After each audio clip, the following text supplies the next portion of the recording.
unlike the buzz which is nowadays and lots of memes gets done on dentistry, despite of all that, I would have a stand that dentistry is a beautiful branch. It is it is a very good combination of art and science, and you can excel in it if you enjoy it, especially as our talk is about PG in oral medicine. For that matter, PG in any branch, it's not only about the one P in PG. The P also stands for three more P's. Now, this is something I keep telling my students. I don't know whether they laugh behind my back or whatever, but I always tell them PG has four P's. One is for your post graduation, second is for patience, third is for perseverance, and fourth is for your passion. So, if you have these three things, there is no stopping. Hello friends, welcome back to my channel. So sometimes it is not how we think it is. Like we all carry that conception or an idea that non-clinical branches are not worth doing MDS into.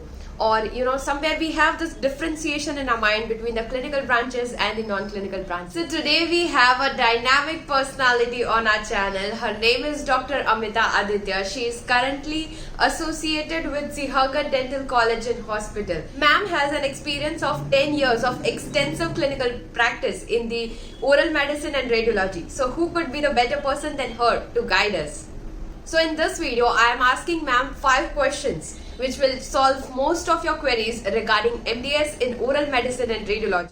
As you all know that I put my 100% efforts to make these videos as informative as possible. So please do hit the like button, do share it with your friends, and do let me know in the comment section that how you found this video. Good morning, ma'am. Welcome to my channel. Good morning. Thank you so much for having me over. Ma'am, it's my pleasure and a complete honor to have you here and to listen from you. I hope this will be a very inspiring and motivating session for my viewers as well. Well, I look forward to look up to your expectations, Hilary, especially because you belong to my own alma mater. So this also has brought back many nostalgic moments to me. So thank you for having me here. My pleasure, ma'am. So I would like to begin this session by asking you that, ma'am, what are your views on doing post-graduation in dentistry? Because most of my viewers are BDS graduates and somewhere they are into this dilemma that whether we should do MDS or not. All right. See, Hilary, this question so many times my students also ask me, and I'll give the same answer to you people. Always follow what your heart says.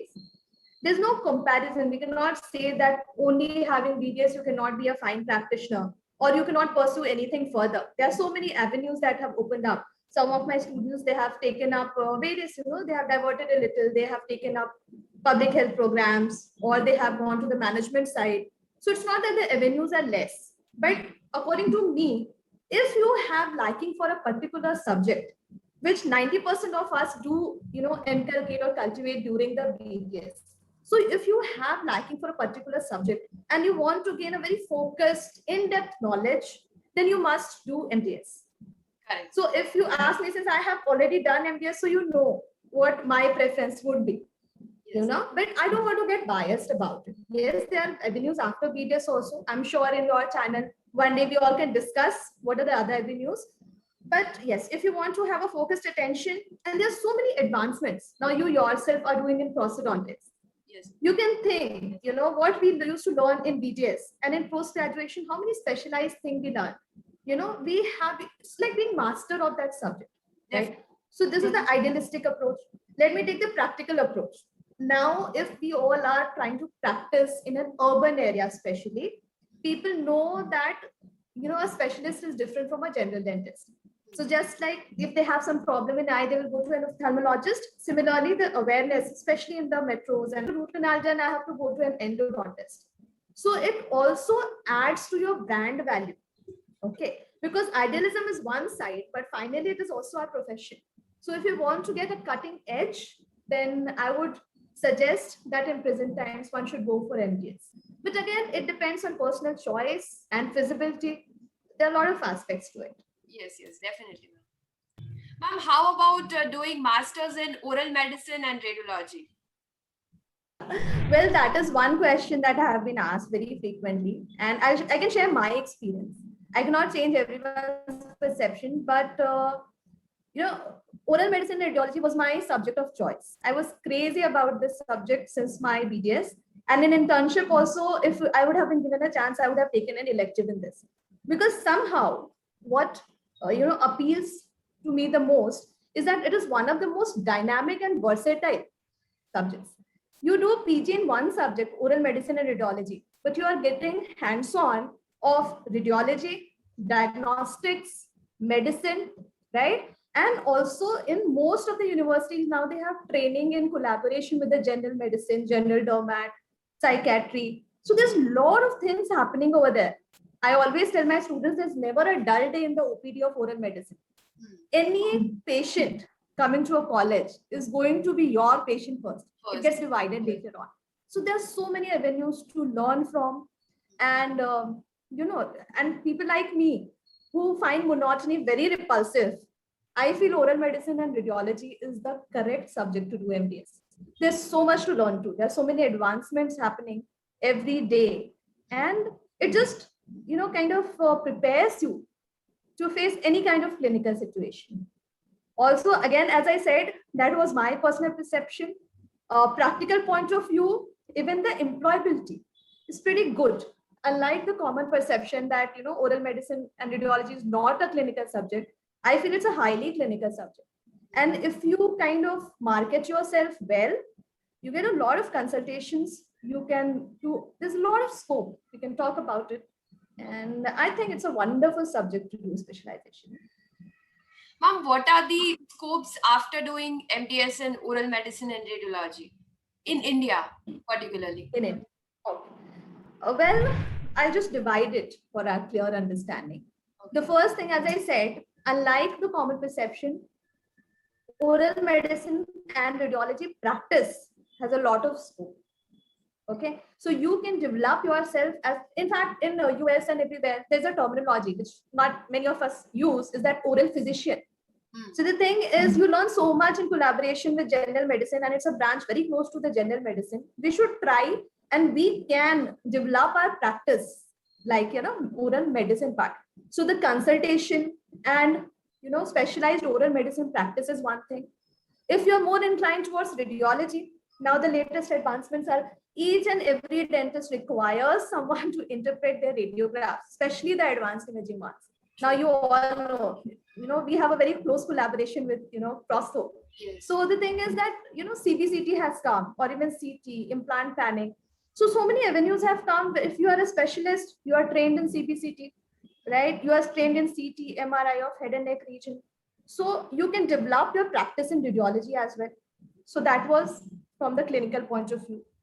Second field where scope is, it's academics, which I have, kind of chosen, or which many of us have chosen because it's very interesting, the curriculum and everything. So yes, in academics, there's scope. Okay. Then you can become a research fellow. I would tell you in ICMR and other organizations who, take up researchers, or there are posts of researchers. I have always seen oral medicine people getting an edge somehow. I don't know how it happens, but you can develop yourself in the field of clinical research. They are separate, there are some certificate courses also. So if you do it after oral medicine, it's such a beautiful combination. You can establish yourself as a researcher. All right. Like oral medicine and radiology, people are also committed to practice forensic odontology. Yes. So if you have certificate courses, or even the forensic odontology departments overall India, they do take oral medicine people also. So the scope is immense. You have to spot out your preference. Correct. And with advent of advancements, and especially CBCT, I think you can have a private practice, a roaring private practice. I have seen my friends who are, and myself also, I'm running a diagnostic center. We have a panoramic radiograph at 2 centers and reporting and everything. So you can do reporting for others also, and you can open your own imaging centers also. So that is also one thing which is coming up very fast. Yeah. So, ma'am, this was the sole motto of inviting you on my channel, that, students do not stay in that misconception that non-clinical branch hai, to isme MDS kyun karna? I'm sure after this inspiring session, their views will change on oral medicine and radiology? I hope so. I hope so. Definitely. Because I have never felt that crunch of work or dearth of work, at least. As I said, you have to establish your brand value. You have to establish that if somebody thinks oral medicine and radiology, he should think of, Mhm. right? And this person is good. And for that matter, in any subject, this is one thing. If you establish yourself that way, if you plan and prepare and then jump into this immense potential for all the 9 branches, it's a misconception, definitely. So, ma'am, what are the scopes abroad after doing MDS in oral medicine and radiology? So I'm going to give you a very practical picture. Okay. No one should think that I'm painting the picture to be too rosy. The thing is, there are very few places where oral medicine radiology, or for that matter, any post-graduation degree in India is directly acknowledged, affiliated. In fact, in US also, if you go, there are selected branches in selected states. I think there's just 4 to 5 where the post-graduation is, accepted.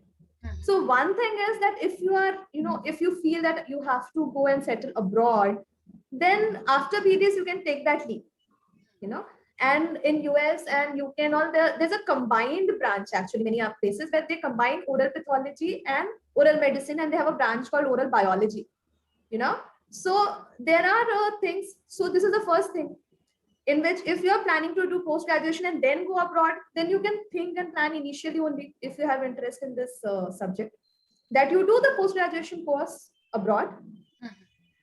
Second thing, if you have done the oral medicine and radiology, obviously it is directly not going to, get registered, or you get registered as a oral physician abroad.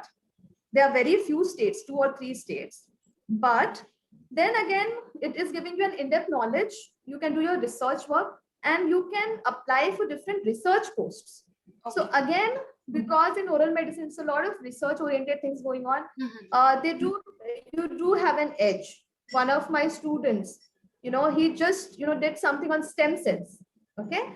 And he pursued it. And in foreign, how you do the PhD and all, PhD in oral medicine or PhD in any subject, that you give your area of interest and whatever your work had done, and you directly approach the guides. And finally, after, a quest of around 6-7 months, he did get a guide who was interested in the kind of work he was doing, and he was taken as a research scholar. And by God's grace, he is earning a lot. Oh. So direct academics or direct in clinics, I'm not sure, because the degree, any Indian degree, in any MDS, any branch, that affiliation or instant recognition is not much there. Generally, you have to, clear the licensure exam first, and then this thing. In UK, that is one country where you can get licensed as a oral physician. I think so, because in some of the subjects, one of my friends has done in Peru, and then she's getting licensed over there. But then any direct benefit, I'm not sure of. Of course, you have an edge because you have so much knowledge and you can. Yes, ma'am. Directly, but then you have to do something difficult. Licensing exam we have to pass for most of the batches. Yeah. But you do get an edge if you apply as a research scholar or you apply for your PhD. Yes.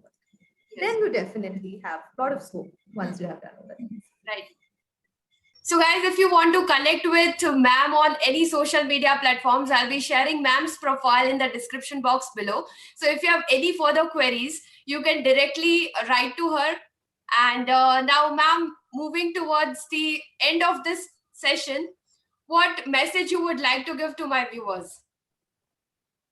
Well, unlike the buzz which is nowadays and lots of memes gets done on dentistry, despite of all that, I would have a stand that dentistry is a beautiful branch. It is, it is a very good combination of art and science, and you can excel in it if you enjoy it. So any branch or any profession in the world needs your dedication, and especially as our talk is about PG in oral medicine. For that matter, PG in any branch, it's not only about the 1 P in PG. The P also stands for 3 more Ps. Now, this is something I keep telling my students. I don't know whether they laugh behind your back or whatever, but I always tell them PG has 4 P's. One is for your post graduation, second is for patience, third is for perseverance, and fourth is for your passion. So if you have these 3 things, there is no stopping. So just give it your best shot. These are the 3 years where you'll get maximum to learn.